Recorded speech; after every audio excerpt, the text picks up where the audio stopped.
wondered how the sociocultural theory, a concept from the early 20th century, is still relevant in our modern society? It's a fascinating question, isn't it? The sociocultural theory, developed by the brilliant mind of Lev Vygotsky, centers around the idea that our learning and development are inherently social and cultural. Now you might be thinking, but it's the 2020s. We've got technology and social media, globalization is at its peak, social changes are happening at a rapid pace, and activism is more prevalent than ever. Can a theory from the early 20th century still hold up? Well, that's exactly what we're going to explore. We'll also look at how this theory can help us understand and improve our mental health and well-being.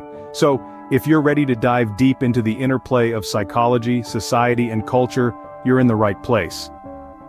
Stay tuned as we delve into the depths of the sociocultural theory and its modern-day implications. To understand its relevance, first we need to grasp what the sociocultural theory is. Lev Vygotsky, a renowned psychologist, introduced the sociocultural theory in the early 20th century. It revolves around the idea that our learning and behavior are heavily influenced by our social interactions and cultural environment. Imagine a child trying to fit a square block into a round hole.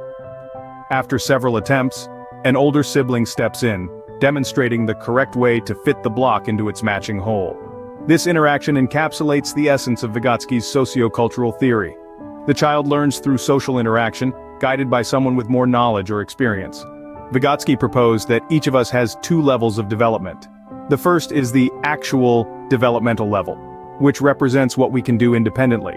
The second is the potential developmental level, which indicates what we can do with guidance or collaboration. The space between these two levels is what Vygotsky termed the zone of proximal development. It's within this zone that learning and development occur. The sociocultural theory also places great emphasis on the role of cultural tools in learning. These tools can be physical, like a calculator or a computer, or symbolic, like language or numbers. For instance, when a teacher uses a multiplication table to teach a student, the table becomes a cultural tool that mediates learning.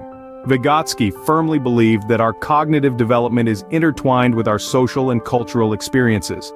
He argued that our mental functions like memory and attention are shaped by society and culture. We learn and understand the world around us through our interactions with others and our use of cultural tools. So, in essence, the sociocultural theory is a framework that explores the reciprocal relationship between individuals and their social and cultural environment, emphasizing the crucial role of social interactions and cultural tools in learning and cognitive development. Now that we have a grasp on what the sociocultural theory is, let's explore its relevance in the 2020s. Technology and globalization have reshaped our world. So, how does the sociocultural theory fit into this new landscape? In the age of technology and globalization, the sociocultural theory by Lev Vygotsky takes on a renewed significance. In essence, this theory posits that social interaction plays a fundamental role in the development of cognition. It's all about how our social environments influence our learning and behavior. Now, imagine the social environments we live in today, shaped largely by digital technology and global interconnectedness. Our interactions aren't limited to the people we physically meet, they extend to virtual communities, social media platforms, and global networks. In this context, the sociocultural theory provides an insightful lens to understand these complex interactions.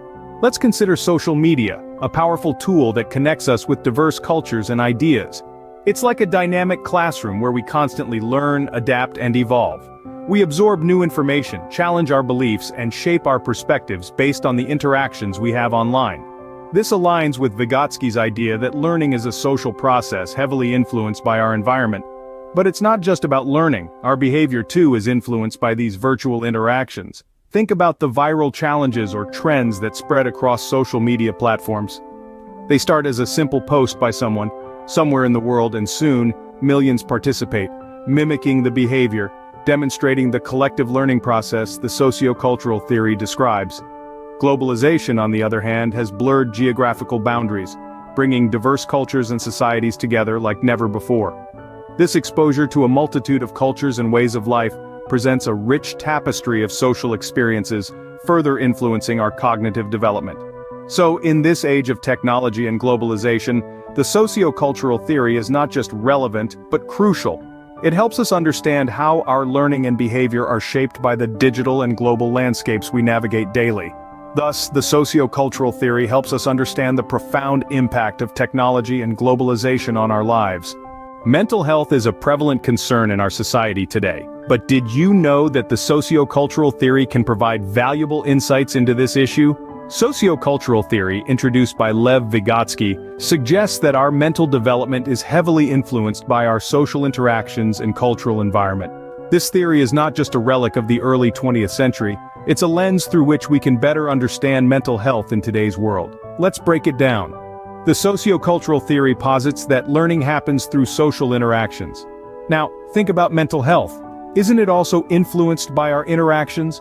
Our relationships, our conversations, our experiences with others, they all play a part in shaping our mental well-being. They can either elevate us, driving positive mental health, or bring us down, leading to issues like depression or anxiety.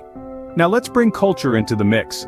Our cultural environment, the values, beliefs, and norms of our society, also impacts our mental health.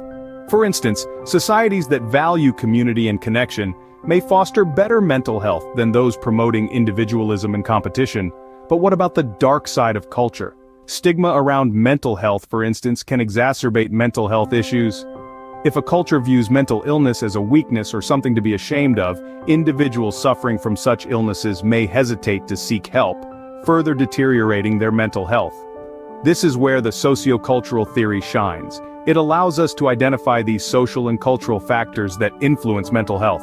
It helps us understand that mental health isn't just about individual biology or personal experiences, but also about the society and culture we live in. Today, as we navigate the complexities of mental health, this theory offers us a broader perspective. It encourages us to consider the role of social interactions and cultural influences in mental health, prompting us to think beyond the individual and look at the bigger societal picture. Applying the sociocultural theory, we can see how our mental health is intricately tied to our social and cultural environment. This understanding can guide us in developing more effective, inclusive, and culturally sensitive approaches to mental health care and well-being. Our society is continuously evolving, with social changes and activism becoming increasingly significant. But what does the sociocultural theory have to say about this? In the modern world, activism is not just a buzzword, it's a way of life. From climate change to social justice, people are collectively raising their voices, demanding change, and making a difference. Now you might ask, how does the sociocultural theory fit into all of this? The sociocultural theory, as proposed by Vygotsky, emphasizes that our cognitive development is deeply intertwined with social interactions and culture. It suggests that learning doesn't occur in isolation, but is a collaborative process deeply embedded in societal context. As such, the rise of activism and social changes undeniably influence our cognitive processes and behaviors. Consider the recent surge in climate change activism. As more people engage in conversations about the environment, these discussions create a cultural shift, influencing our collective consciousness and, in turn, our individual actions and decisions.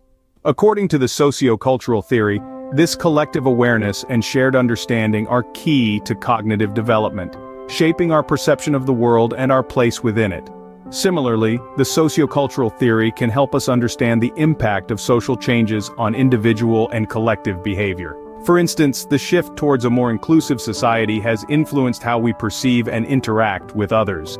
As our cultural understanding evolves, so too does our cognitive development, fostering empathy, understanding, and respect for diversity. In essence, the sociocultural theory posits that social changes and activism are not merely external phenomena. Instead, they are integral parts of our cognitive development, shaping our understanding, perceptions, and behaviors.